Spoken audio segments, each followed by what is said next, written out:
Hello, principals. I wanted to take a moment and walk you guys through a few updates to the Summer Energy Camp Planning Hub. The link that is on the Impossible Oil will now take you to this slide deck where your school will have a home base on your icon. So, for example, let's say if I'm New Haven, I'm going to click on my logo and that's going to take me to my local school planning deck. So, this will be where you're going to house your planning instead of this other deck that we were working on before. No worries if you've already filled out some things on this deck, we've copied this over to your local deck. But we ask that you do your planning in your own local deck at this point. There's also a few clarifying pieces of information on your local school deck. So one being some anchor summer energy camp experiences. And this has really come out of conversations and questions that you all as principals had after you talked to your local school team. So thinking about if it's high school level, having some sort of ACT, early college career experiences in your summer energy camp.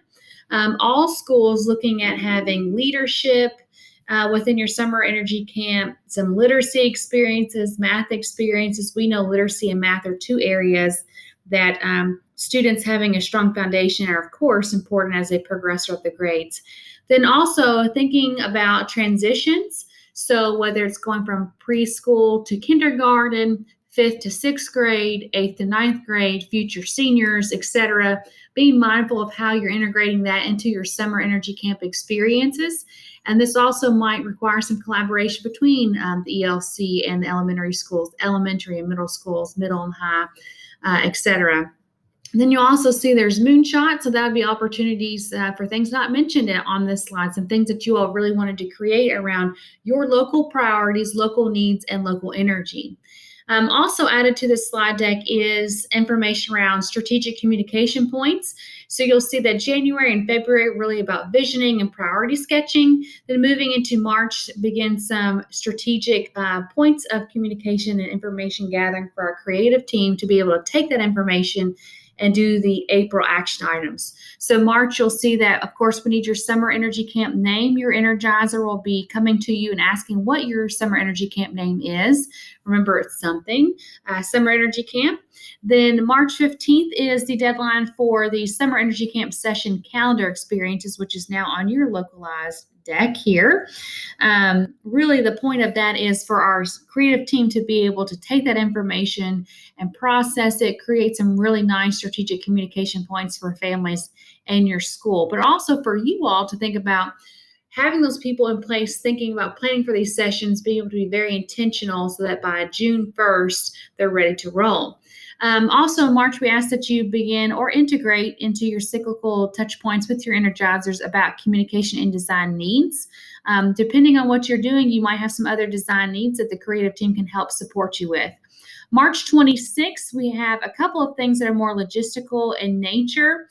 So one of those is if you have a session that's an open session, so it's not a session that's meant to recover credits or for students who really need to have those literacy experiences. But let's say, for example, you're hosting an innovation robotics camp and it was an open session. Evaluate and think about what that sign-up process is going to be for families, and then work with your Energizer to think about communication with that into families. So our creative team can create buttons or banners for families to access that. So also in March, you'll see stewardship sheet and session head count. So on your localized school deck on slide 11, you'll see that there is an access button for a spreadsheet. So there's a stewardship tab and then there's an operations tab. So by clicking on that spreadsheet, you will see there's two different spots for this. So stewardship template is for you to identify what leaders in your building are going to be leading sessions. So you would type their name in there. What position are they certified or classified? And then the pay format. So this is a clarity point as well. You'll see $5,000 stipend, $2,500 stipend, or $25 per hour. So some clarity around that is on slide 10. So the $5,000 stipend would be for any teacher that says, I'm dedicated to all the days in summer energy camp, worth of experiences, sign me up, I'm willing to lead. That's a $5,000 stipend. Then the $2,500 stipend is for people who want to lead 2 weeks. That's around 66 hours of leadership throughout the month. That's a $2,500 stipend. Anybody who's leading time less than that would be $25 an hour. And these are pay rates based on teacher pay. For those of you that have instructional assistants that want to be involved, of course, they would get their hourly pay. And we would have to think about that with benefits and thinking about your budget. And if you need some extra help with that, we can help you think through that as well. So that's what that means by pay format. And then if it's somebody who is leading just one session or 2 sessions throughout the month and they're $25 an hour, this is where you would put how many hours they would be working. That way our operations folks and finance can be thinking about what that looks like for pay. So we ask that this is completed by March 26th. This is going to help us get those things approved and in place and ready to rock for your summer energy camp. The other component of this that you'll notice is operations template. So there are a couple different ways to think about this. Really, we're going to be able to utilize this for nutrition and transportation services. So one note about nutrition is we have to have a minimum of 40 meals served on site in a day to qualify for the nutrition services at your school. So if you have 2 sessions going on in your school, but you only have 20 kids there, the nutrition would not be able to justify the cost of paying employees to provide nutrition. So 40 meals a day is a cutoff for that, for nutrition to be able to be there.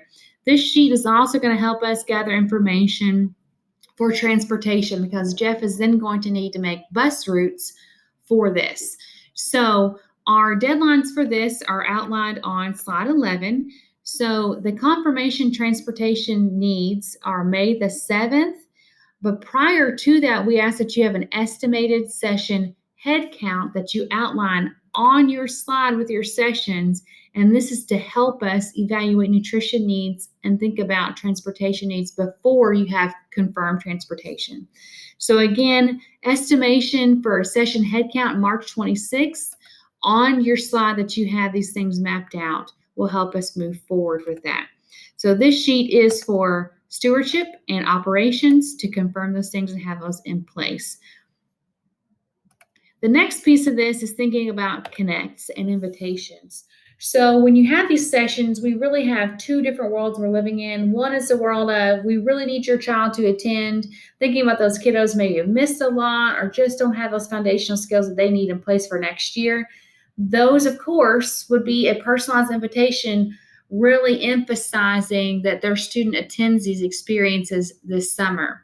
Then you have this other side of things, which is more of an invitation-based, like an ACT prep. You know, your targeted group is probably sophomores, juniors, maybe incoming sophomores and juniors thinking about ACT.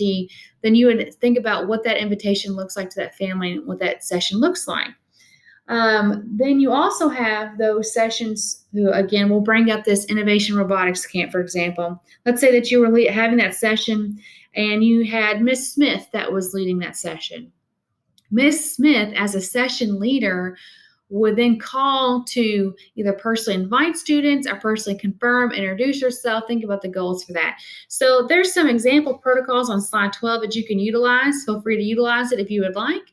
If you have a different protocol that you would like to use, feel free to do that as well. I think the important part about this contact point is that we are not just relying on a MailChimp to connect with our families about these opportunities. So that kind of goes back to our communication strategic. We want to have strategic communication in place for, 1, families and students to be aware of these sessions, but also 2, to make them feel cared for in the process, especially if you have a student that needs some additional care, that might need some literacy experiences, some math experiences, etc. So again, all these sessions have details and protocols have moved to this hub, and you can click on your school logo. That will take you to your planning deck, where you will then need to complete this calendar by March the 15th, completing the logistics for the stewardship tab around the leaders leading the sessions and the type of pay format that they're going to need by March the 26th. then thinking through some of the strategic communication with your energizer through the month of April, and then confirmation in the month of May. Feel free to reach out to myself or Kelsey if you have some questions as you continue to plan, and we'll be more than happy to help support. Thanks so much and have a great week.